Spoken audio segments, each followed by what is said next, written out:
Good afternoon. Afternoon. It is Tuesday, May 27th. I got off work and made some marry me chicken, some naan. We're still gonna stay married. I hope so. Yeah, forever. That's You why made we me keep chicken. making it. Yeah, that's why we keep making it. Okay. But it's Tuesday. Did you want to do a movie day? Yes, please. I picked the movie last week. Did you think about what movie you want to watch? Yeah. What do you want to watch? Lilo and Stitch. No, we're not, without going to the theaters. No, we just watched the good one. That's kind of bold for you to say. I don't believe that you've seen the one that's in theaters. I already know the better one. You mean the animated one? Yeah, I mean the animated one. Okay. Well, I have that over here on the shelf. Hey. I was making a mess. He's making a mess? Yeah, do you think I should cover this because of the gnats? Yes, we have gnats in this household. You don't leave food out unattended if you just don't want gnats to settle in it. But yeah, so I've never seen Lilo and Stitch. Did you bring this here or did I have it? I feel like you had it. Yeah, I feel like I had it. Like I'd gotten it because it's Disney. I'm like, I'll like it. I just haven't gotten around to watching it. And it's Disney, but not a musical. Correct. It's great. But not a musical. So we'll see how great it really is. But yeah, so we'll settle in and we'll watch Lilo and Stitch. And we watched Lilo and Stitch. Mm-hmm. And then I went and dropped my car off at the auto shop because I got it towed there because I just said it was not safe to make that drive. No. But now both of our cars are there. But fortunately, I do have my mom's vehicle, so he's got that. But now I can talk about Lilo and Stitch, and I would give Lilo and Stitch a 7.5 out of 10 from the back of the box. Out of this world storytelling, stunning animation, and wild and irresistible characters are at the heart of Disney's hilarious new animated adventure. This worldwide box office sensation is a bright and edgy comedy about friendship and finding your place, even if you come from two different worlds. A star-shaped flower. A magical marvel of animated adventure, the perfect mix of action and heart, says David Sheehan. There's something for everyone in this action-packed DVD loaded with exclusive bonus material. It's a new wave of classic entertainment you'll enjoy over and over again. That was good. Yeah. Okay. I know that there are parts of it that I enjoy more than I would have just seen the movie because I have, and it's been years, but spent time at Disney World. And there's the freaking like the Stitch Escape ride that used to be the Alien Escape, but they made it Stitch Escape. And so I've seen Mr. Sharkface and all that, and the whole issue of them trying to contain Stitch inside of the facility. Not at all this, like a different facility. But yeah, so I have things with that and knowledge of that. So that was fun, because that. So I like a lot of the galactic part of it. But man, is it a wild mix of stories. Like, from someone that is so used to Disney having things that are like traditional stories, what on earth is this? Is this based on something, or is this just an original story? And if so, Disney, what's wrong? Nothing else to copy? Also, there is the scene where Stitch is looking in the window at the spider terrorizing the city. And there's the scene where Lilo is teaching Stitch to be like Elvis. And both of those scenes involve inserting live action stills or video into the animated movie. And it messes with my brain in a way that I do not like. Just seeing like actual Elvis there, I'm like, but no, it's cartoon. Get the not cartoon out of my cartoon. But she loves Elvis. Yeah, so then the animators could draw Elvis. Elvis is really easy to draw where people recognize Elvis. Elvis has been characterized to no end. They did it in the movie. They had Stitch dressed up as Elvis, and you know what you figured out real quick? That was Elvis. In fact, all those beachgoers, they went wild and crazy because they couldn't tell the difference between him and Elvis.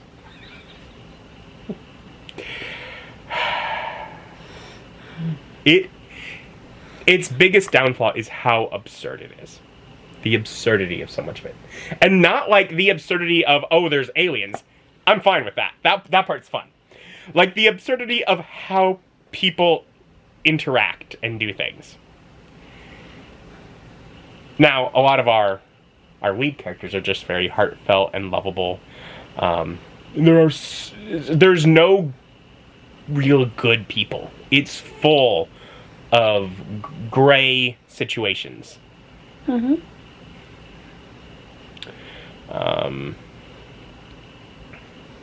As like I'm spending the whole time like, is Cobra Bubbles a villain or the hero? I don't freaking know. Because he's probably trying. I mean, he has a job where if he is just trying to do his job, then he's actually doing a bad job. True. No, as a social worker, you can't be just trying to do your job. No, right. No, he's also trying to give Nani a chance to be the guardian. Yeah. And sees how much these sisters love each other, despite their and fighting. Then you know what? Then he loses the child as soon as he takes Lilo into custody. Mm-hmm. He's terrible. Which also just shows, because Nani's trying to tell him, it's like, this is not, we are going through a hard time. Like this, yeah. I am the only one that understands her, because I am also the only one that just lost my parents as well. Yeah. And while I'm older, I know what she's feeling. Yeah. No, is rough and is sad. It has a happy ending. Yeah, that's nice. But whatever, like the redheaded hula dance girl, who in my brain from some images at some point is like, ah yes, Lilo's friend. Nope. Nope. She doesn't have my friends. Yep. Nope. Very early on, I'm just like, so they're both monsters. As we see Stitch, clearly a monster, and then we meet Lilo, and I'm like, she's also a monster. But they're both sad. Yeah, no, they're not. They're not monsters. They are monsters. They are made monsters by their sadness.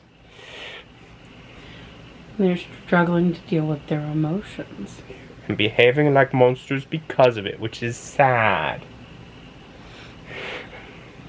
I'm sorry, but that other little girl, she got punched in the face, and her hair pulled, and she was bitten.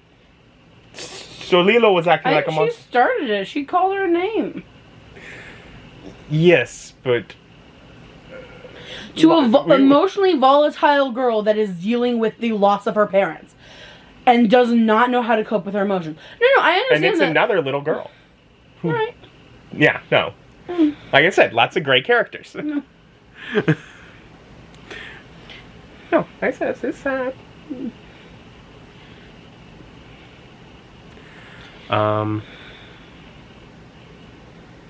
It, as so many of the animated things do, struggles with, I want more info about these characters.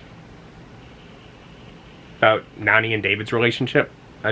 Clearly there's more past to that. Mm-hmm. Who knows what it is, though? Whether they were almost romantically together or whatnot, we don't know exactly how long ago the parents' crash was. So we don't know how long, but couldn't have been that long. No, it couldn't have been that long. Lilo's still very young. Right, but they have gone through multiple social workers.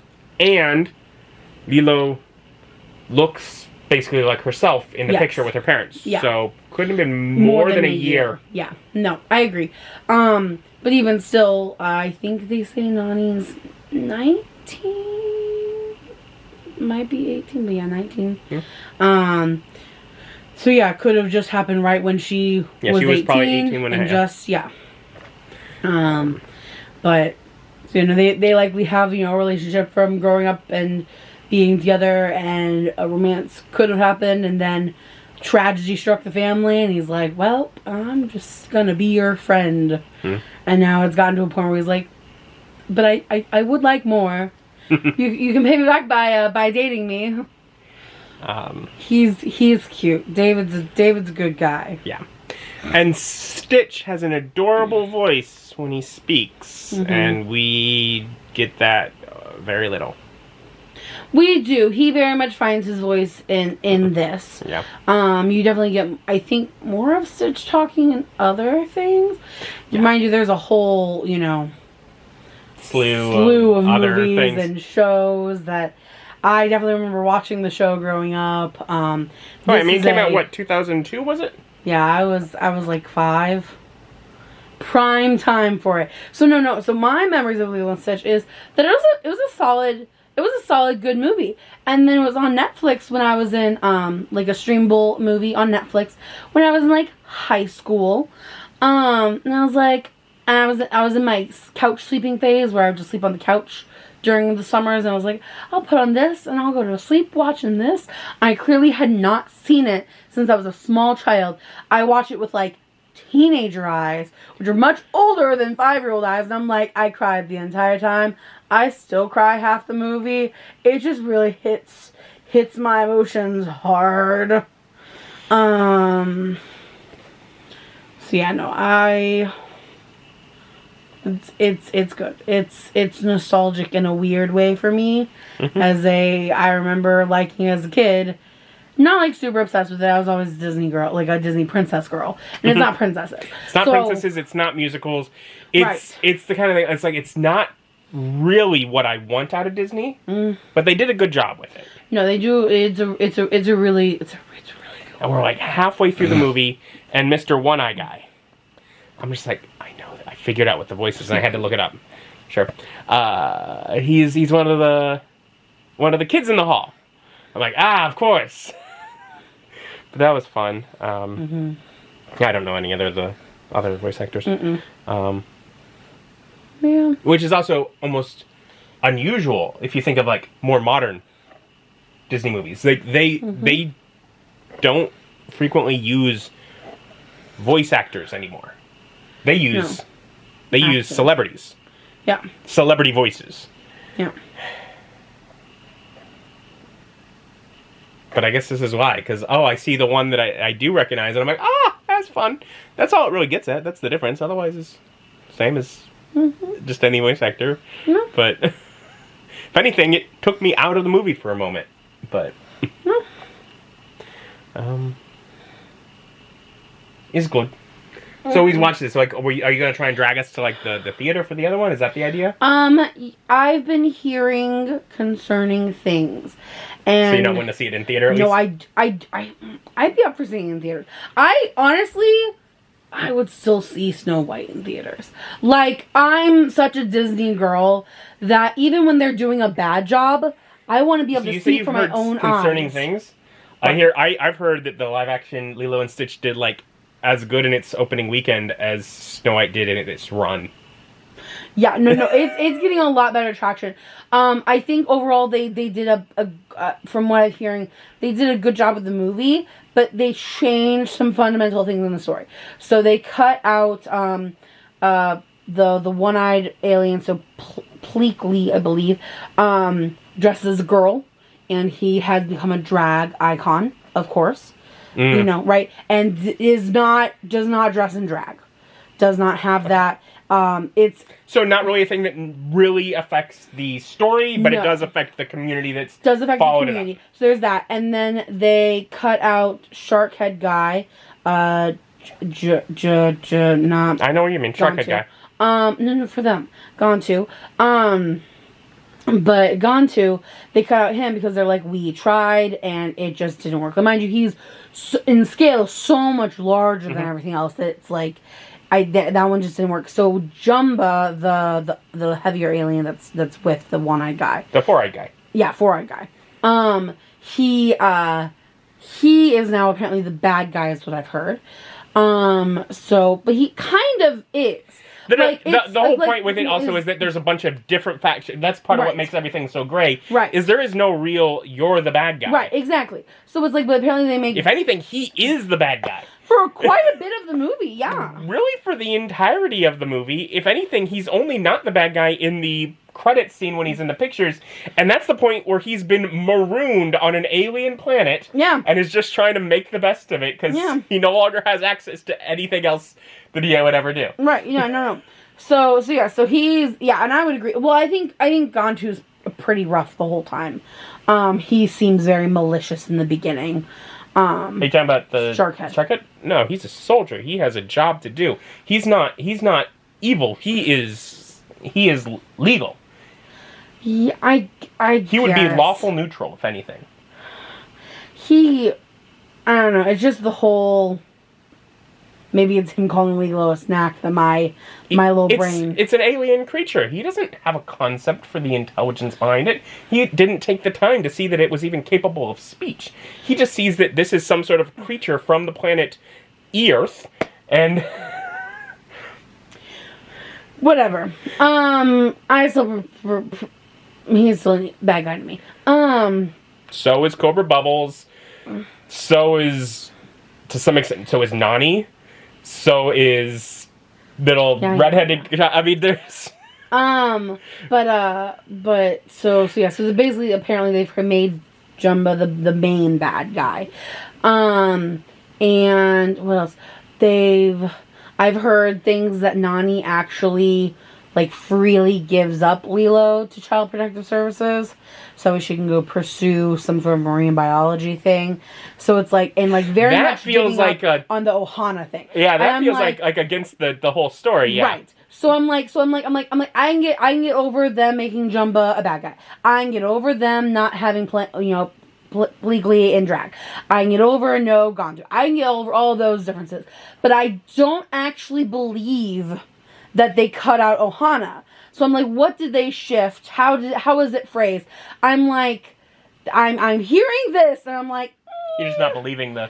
This the whole fucking point is Ohana. So I want to go into it hopeful that people are wrong, and that it's fine. I'm also going into it very aware of what people are saying. Apparently, we're going into it at some point. Okay. We got to go see it at some point. Okay, we'll see what you. If we've got time. Hopefully. Anyways. Enough discussing of the movie we didn't watch. We're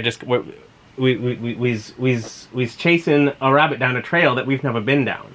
Yeah. Yeah. But let's just put this right off. This one was cute. This one's cute. The best. Yeah. And don't forget about Ohana. Ohana means family. Family means no one gets left behind. Or forgotten. Okay.